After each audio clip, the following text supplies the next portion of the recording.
From stories around the world to stories here at home, this is the National News Broadcast. A pleasant evening. I'm Dilanjali Ananda. I'm Ovin Hettiarachi and here are today's headlines.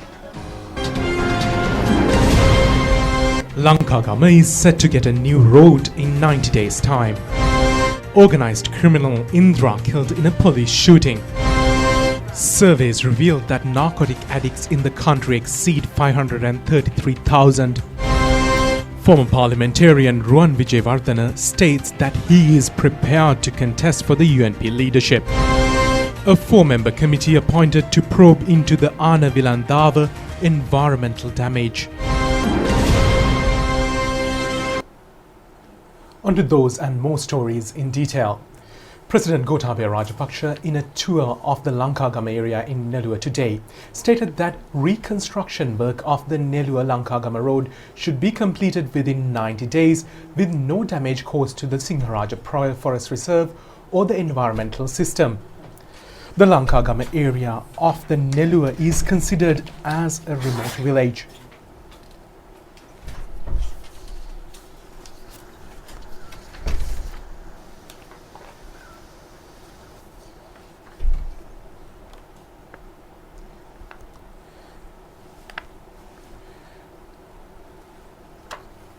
Due to the absence of a proper road access road to the village, at which 700 families reside, the origins of the Lankagama village date back to the era of King Valagamba. The area residents earn a living from the tea cultivation. The plucked tea leaves are transported to Deniaya and Nellore through a difficult road that runs close to the Singharaja Forest Reserve, which involves a travel time of over 4 hours. The area residents face the same difficulty when transporting a patient to Nellore, Udugama and Karapiti hospitals, and when taking children to school.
Reconstruction work of the Nellore-Lankagama Road commenced recently, paying attention to these difficulties faced by the residents of the area. However, environmentalists allege that the Singharaja Forest Reserve and the ecosystem are placed at risk due to the reconstruction work. This concern was aired and published over electronic, print and social media as well.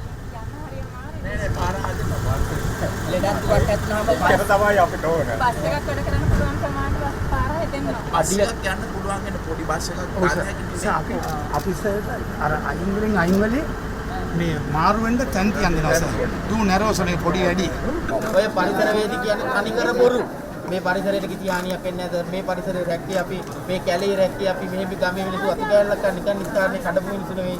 ඒතර පරිසරවේදීව හිටියොත් මේ රටේ කවදාවත් මේ රට දියුණු කරන්න හම්බ වෙන්නේ නැහැ. හැම තැනින්ම මුළු රටම ලෝකෙම එකතු වෙලා ලංකාගම මිනිස්සු මේ අහිංසක දුක් විඳින මිනිස්සු පීඩාවටපත් කරලා අපහාසයටපත් කරලා සත්තු වගේ කියලා මේ මිනිස්සු කැලේම හිර කරන්න ඕන, කැලෙන් එළියට දාන්න ඕන, ගම්පින් වලින් එලවන්න ඕන කියලා ඔබතුමාටත් ඔබතුමාගේ රාජපක්ෂ පරම්පරාවටත් එක්ක මේකමත් ඈඳලා මඩ ගහද්දි එහෙම කරද්දි ඔබතුමා අභීතව අපි ගාවට ඇවිල්ලා අපේ President Gotabaya Rajapaksa instructed the relevant officials to temporarily halt the reconstruction work and engaged in an observational tour of Lankagama village this morning, accompanied by ministers Johnston Fernando, Mahinda Amaravira, Ramesh Pathirana and many government officials.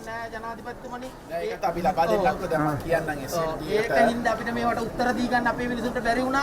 ඒක හින්දා ඔබතුමාට අපි පාද නමස්කාර කරලා ස්තුති කරනවා මේ අහිංසක දරු පරම්පරාවගේ අනාගතයේ සාර්ථක කරන්න කටයුතු කරපු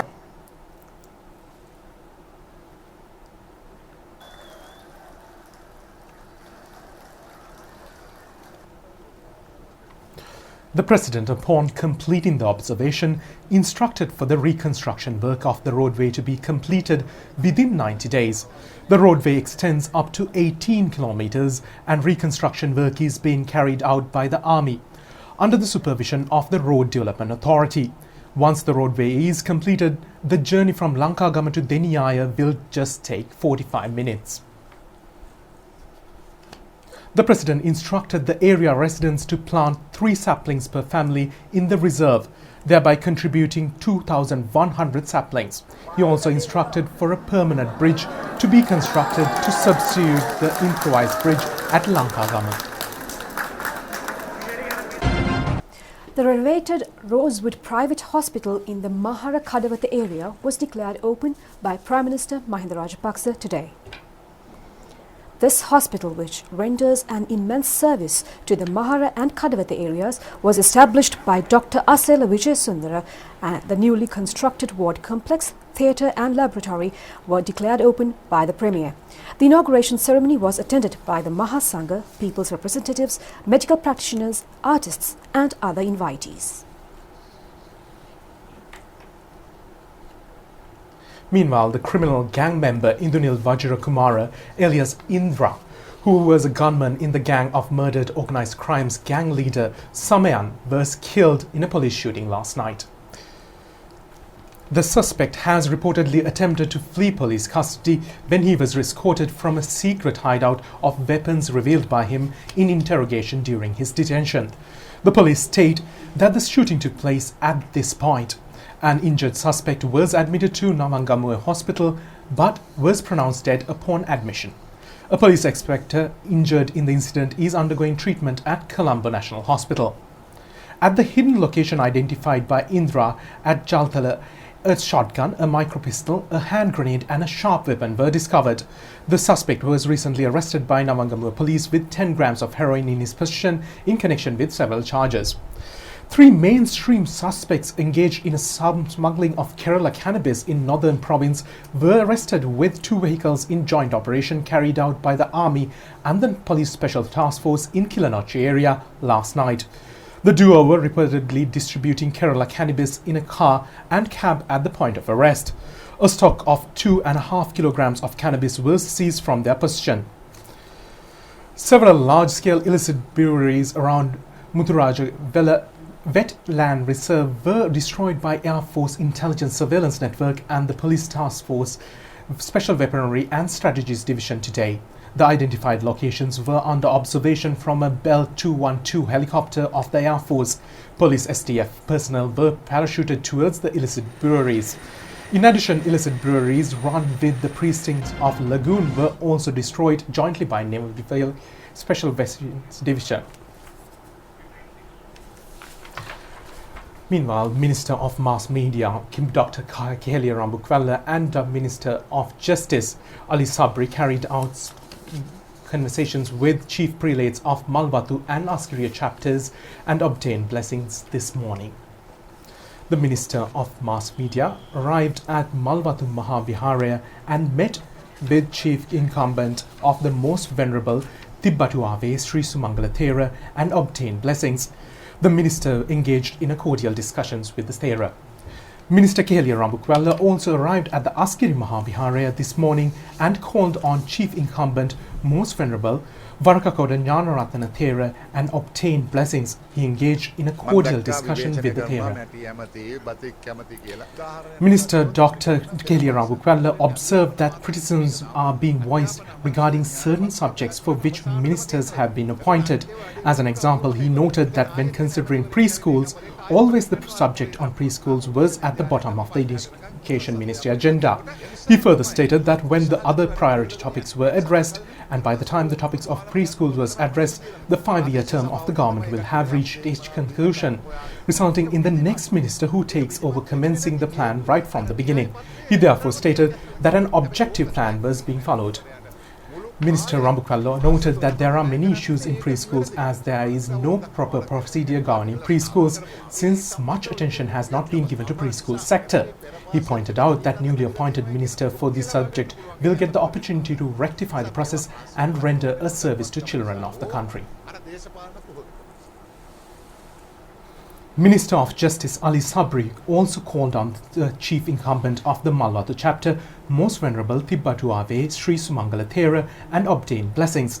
Thereafter, he arrived at the Askiri Mahaviharaya and met with the chief incumbent, Most Venerable Varakakoda Sri Jnanaratana Thera, and obtained blessings.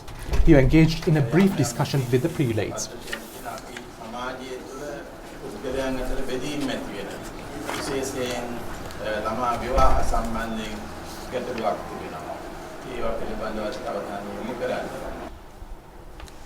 The Chief Justice Minister also met with the Anunayaka Thera's Venerable Nyanggoda Vijitasiri Thera and Dimulkumure Vimaladhamma Thera.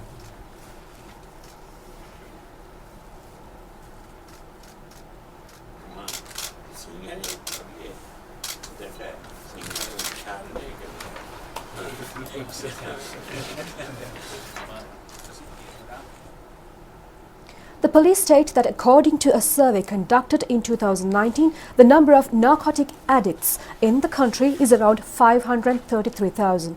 This was revealed at an awareness-raising program conducted for the OICs of the police stations in the Western Province on crimes prevention at the Colombo Crimes Division today. An analysis on the raids carried out in the Western Province, the arrested criminals and their banking transactions was conducted in the program. 25 organized criminal gangs have been identified in the Western Province, which include 388 gang members. Currently, 20 criminal gangs operate, as 5 gangs are currently dysfunctional.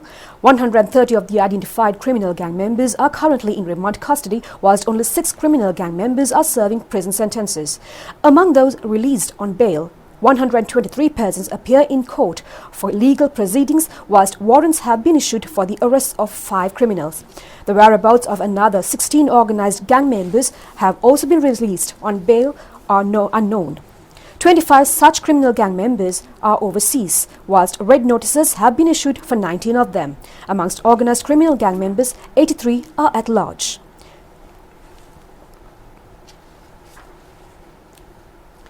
The police have also uncovered transactions exceeding 2,640 million rupees taking place through the bank accounts of 31 arrested smugglers. The total balance in the bank accounts of the 31 criminals in question are currently 96.07 million rupees. 102 such bank accounts of these 31 smugglers have been identified and measures have been taken to freeze the accounts.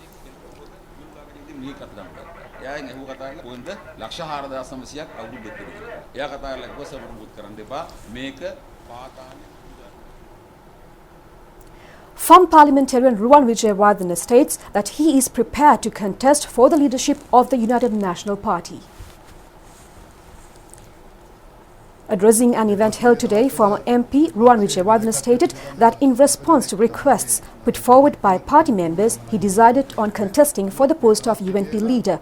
Former MP Wijewardene observed that many names were put forward for the party leadership over the past few days. He further stated that in particular, Professor Ashumara Singha and several others had requested of him to contest, and in response he made the decision. Meanwhile, 2 groups that contested under the Samagijana Balavegya at the recently concluded parliamentary election arrived at the Elections Commission today to register as 2 separate political parties. The parliamentarians Mano Ganeshan, Palanidhi Gambaram and Radha Krishnan arrived at the Elections Commission today. Speaking to the media, parliamentarian Mano Ganeshan stated that they arrived at the Elections Commission to declare that their newly formed party is eligible to be registered as a political party.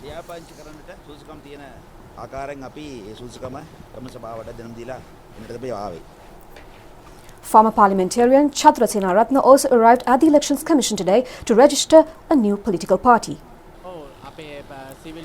Speaking to the media, former MP Senaratne stated that several civil movements have joined together and formed a political force. He added that in future, the next steps in this endeavour will be revealed. Testifying before the Presidential Commission of Inquiry probing into the Easter Sunday attacks, former Director of the State Intelligence Service, Senior DIG Nilantha Jayawardena, stated that intelligence was received from a powerful intelligence source in the West prior to the intelligence received from the Army intelligence informing that Zahran Hashim had fled the country. He further stated that at the time of no information was available that the State Intelligence Service regarding Zahran Hashim's exit from the country. The former director of the State Intelligence Service testified before the Commission for the 21st day yesterday. The turn of cross-examination, the witness was received by Attorney at Law Major Pradeep Payagala, who appeared on behalf of the former director of the Directorate of the Military Intelligence. Major Payagala questioned the witness on the letter received at the State Intelligence Service on the 24th of March last year. The intelligence information previously revealed at the Commission that Zahran Hashim fled to India with the assistance of Rifkan Badruddin, who is a brother of the former Minister Rashad Badruddin, was disclosed. Senior DIG Nilantha Jayawardena had previously testified, stating that one part of the said letter provided by the Army Intelligence Unit, it was stated that Zahran Hashim had fled to India. However, in another part of the letter, it was stated that Zahran was still in the country. Therefore, the content was contradictory. Major Payagala also emphasized before the Commission that Senior DIG Nilantha Jayawardena had previously stated that of the intelligence service had no information that Zahran Hashim's exit overseas. At this point, Attorney at Law Major Pradeep Payagala questioned as to whether the report sent by them on Zahran obstructed the investigation. The witness stated that the report sent by the Directorate of the Military Intelligence was not an obstruction. However, intelligence was received from a powerful Western intelligence source prior to the intelligence received from the Army informing that Zahran Hashim had fled to the country. Thereafter, the turn to cross-examining the witness was given to the attorney appearing on behalf of the Senior DIG Ravi Senaratne, who was then in charge of the CID. During the proceeding, the Commission added that many points decided to hear the testimonies without presence of the media. When the proceedings were once again open to the media, the justice charging the Presidential Commission questioned as to whether the attorney representing former President Maithripala Sirisena needs a question. The attorney representing the former president stated that his client has notified the senior attorney that cross-questioning Senior DIG Nilantha Jayawardena was not necessary. The justice charging the Presidential Commission on Inquiry ordered the former State Intelligence Service Director Nilantha Jayawardena to appear before the Commission for further recording of testimonies on the 14th of September. On news back at home, Central Bank Governor W.D. Lakshman said Sri Lanka is planning a new development bank to fund small and medium enterprises and a credit guarantee fund as part of building a developmental state and directed lending. Governor Lakshman said, delivering a lecture marking 70 years of its establishment, said that discussions are underway in the central bank now to establish a national entrepreneurship development bank which could support SMEs and startups. Direct and indirect financing of fiscal deficits has been viewed with caution in Sri Lanka. Nevertheless, there have been several occasions in the past when the central bank has stepped in to assist the government in most difficult times.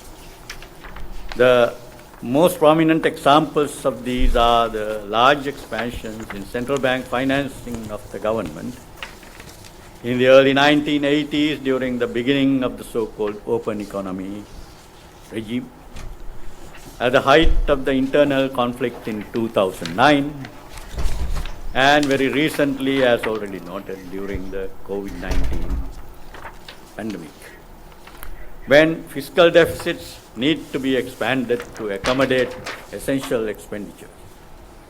It has now become an established practice for the central bank also to subscribe to such expansion. and act as a conduit in mitigating fiscal pressures to some extent. This function has become easier this year in the context of the prevailing low inflation environment. In many developing and emerging economies, central banks have begun over the past decade to place renewed emphasis on the promotion of economic development and structural transformation, looking beyond national mandates for macroeconomic stability. Given the practical issues in Sri Lanka's financial system today, the responsibility of the central bank in respect of maintaining a healthy financial system acquires great developmental significance. The issues affecting the health of the financial sector, which includes non-bank financial institutions with varied financial strengths, require careful and firm handling. The failure of one or a few such companies does not create a systemic impact, but such a failure causes significant impacts on society.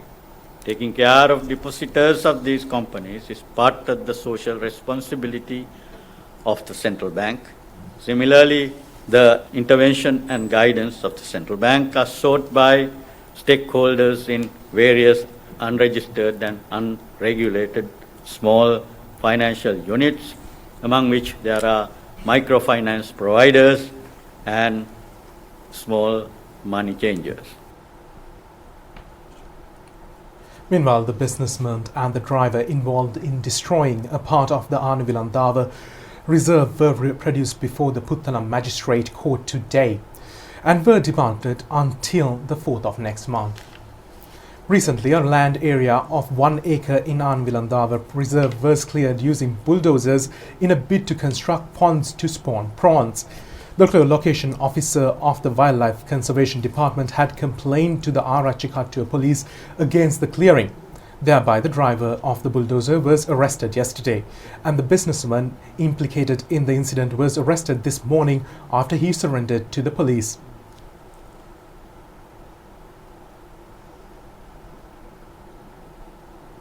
Meanwhile, Minister C.B. Ratnayaka conducted an observational visit in the area. The minister stated that the 4-member committee will be appointed to probe into the environmental damage.